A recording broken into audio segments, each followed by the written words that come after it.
What's going on, guys? Dale7402 back with another episode of Ringside Republic.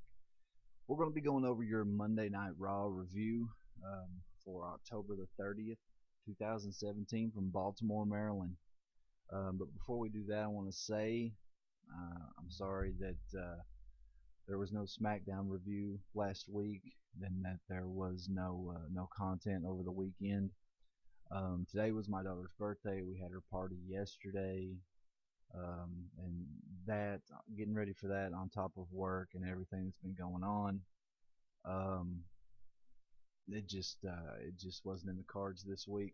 I just decided to go ahead and just take the week off, kinda, and it was quite a week to take off as far as news. Real quick, guys, there wasn't anything to say about SmackDown last week. Nothing really important. SmackDown, in my opinion, last week wasn't even worth talking about. Daniel Bryan was pretty much, not approving of Shane McMahon's actions, and AJ Styles facing one of the Singh brothers. I mean, it really wasn't. It wasn't anything special. But it is what it is, And the news: Emma being released from WWE. Darren Young and Summer Rae obviously also were released this week. Nobody gives two fucks about Darren Young or Summer Rae. We haven't seen either one of those guys in a long time. Summer Rae over this whole year. I know we haven't seen her maybe since the draft. But regardless, they were released. But I was shocked to learn of Emma's release. I do not think that it was her decision.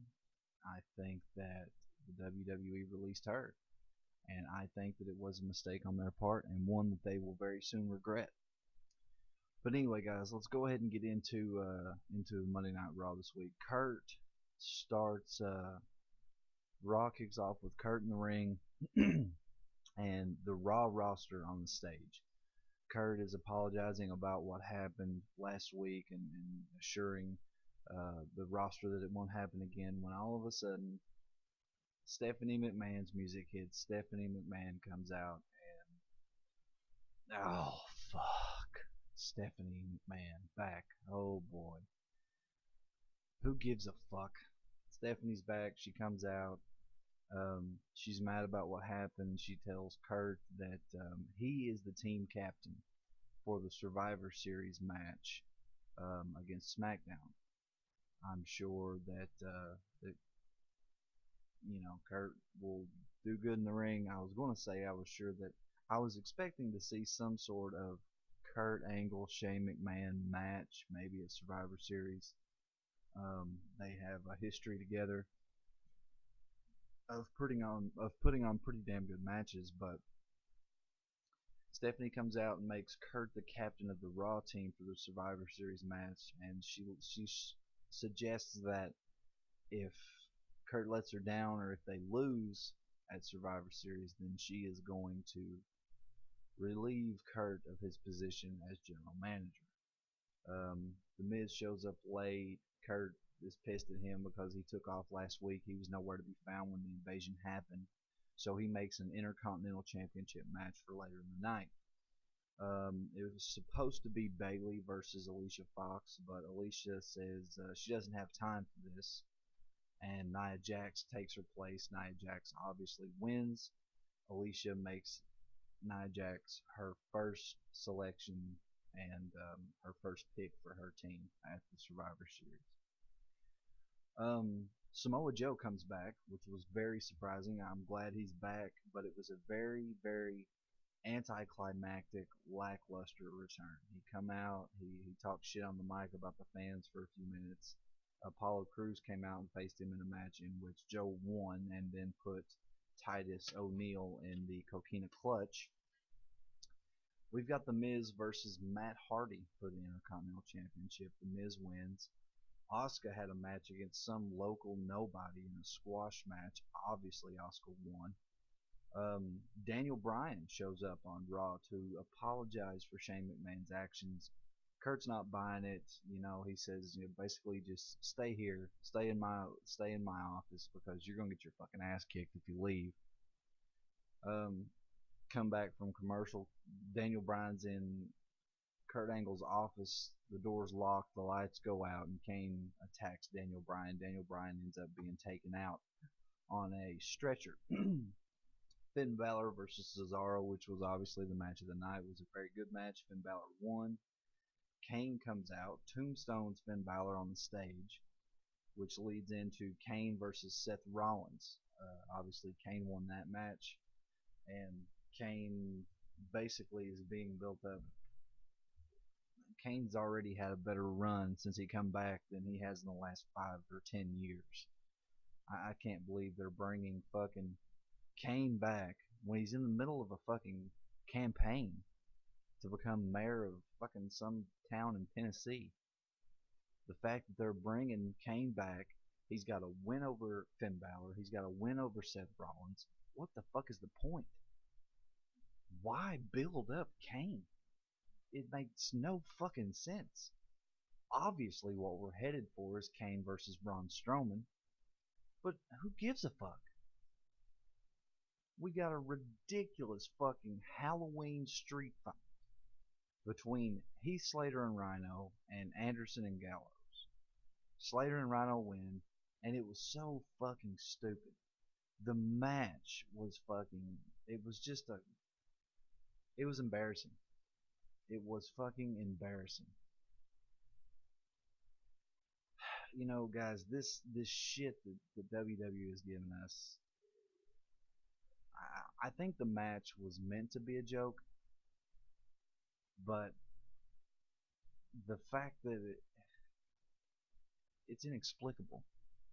It's inexplicable the way that WWE is treating their fans, giving us shit like this Halloween street fight.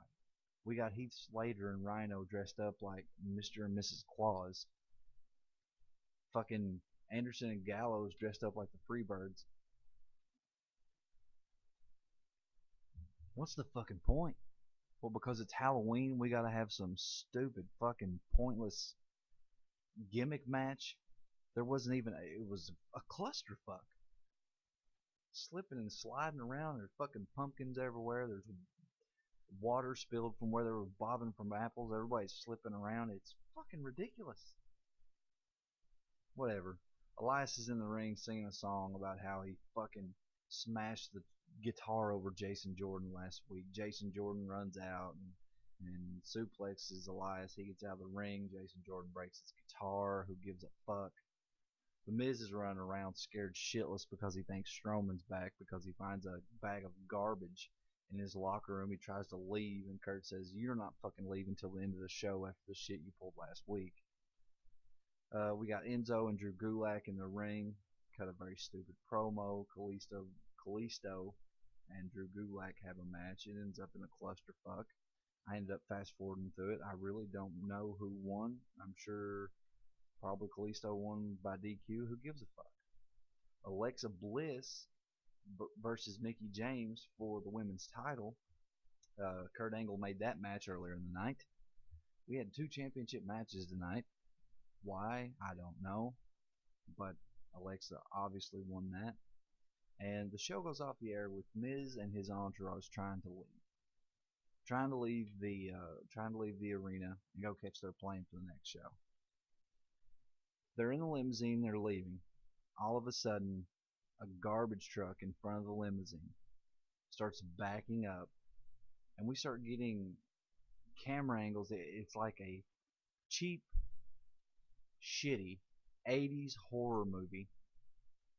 All of the trash is dumped out of the trash truck, out of the garbage truck, and all of a sudden rises Braun Strowman from the rubbish, from the garbage. He rises up, he chases Miz and his entourage back towards the ring. He ends up beating up everybody, and that's how Raw goes off the air. That's your Raw review. I give it a 3 out of 10. Very, very stupid bullshit tonight.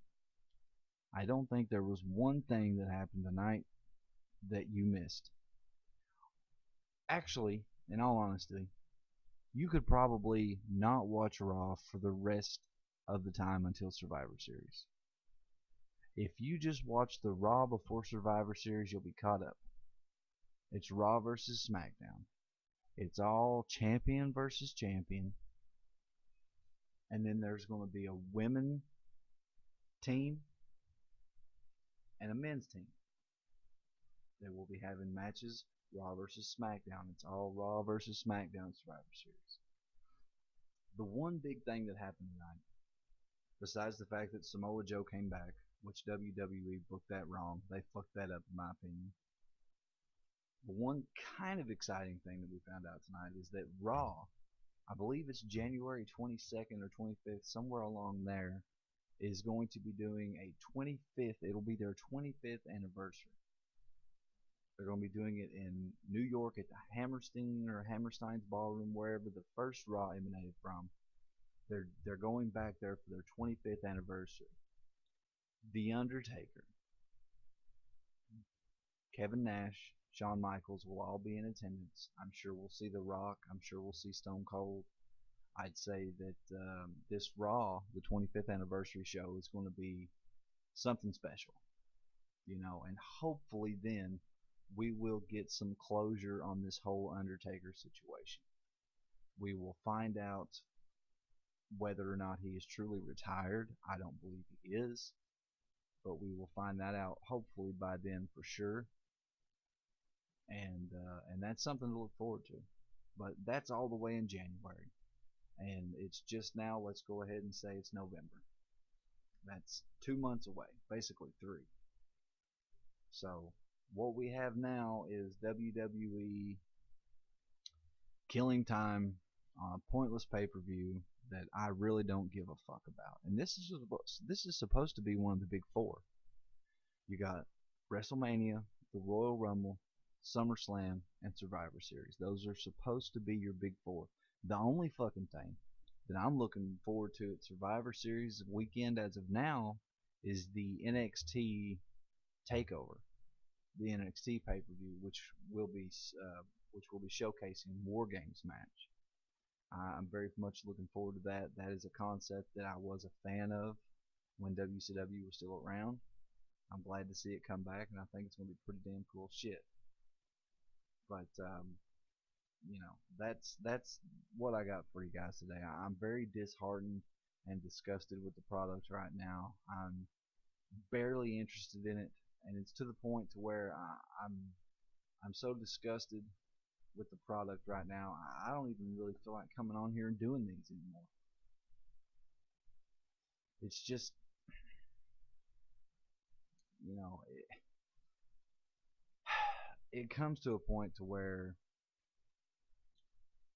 it would be great if there was good shit to talk about, but it's just all bad. It's just, you know, and sometimes it's good when there's bad shit to talk about. You can come on here and rant, but you eventually get very frustrated and tired of doing something where all you do is come on and talk about how bad something is. It would be nice to talk about how they're headed in a good direction, how the company is doing the right thing, instead of losing superstars left and right, releasing superstars quitting, instead of more title changes in 10 months than has happened in any year in WWE history. You know, usually you'd see somewhere around maybe 10 or 11 title changes a year. You know, we're already damn near up to 40. I don't think WWE knows what they're doing. I don't think they give a fuck. As long as they're still making money, they don't give a damn what kind of product they give us. Guys, that's it. That's my rant. Sorry if I seem down. I'm just disgusted and disappointed with the product and the way it is right now. If you like the video, hit the like button, hit the subscribe button. Follow me on Twitter at Dale74021. Pledge on Patreon, patreon.com/Dale74021. I will see you back tomorrow night for your SmackDown Live review. Hopefully SmackDown's better than Raw. I don't see how it could be much worse. That's all I got for you guys tonight. I apologize if it's a downer, but so is the product right now. Thanks for watching, guys. Have a good one. We'll see you tomorrow night.